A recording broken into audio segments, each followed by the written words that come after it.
जनती जयबू आग में दहेज के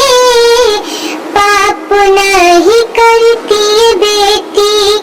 ससुर में भेज के पाप नहीं करती बेटी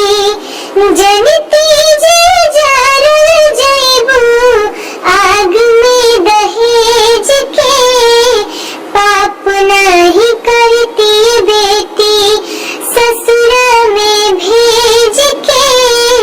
पाप नहीं करती बेटी कटले तो है बोरनिया बड़ा रे विपतिया रोबत बिताया होई है दिन रतिया कटले तो है बोरनिया बड़ा रे विपतिया रोबत बिताया होई है दिन रतिया माई कहि के कुहकत होइबू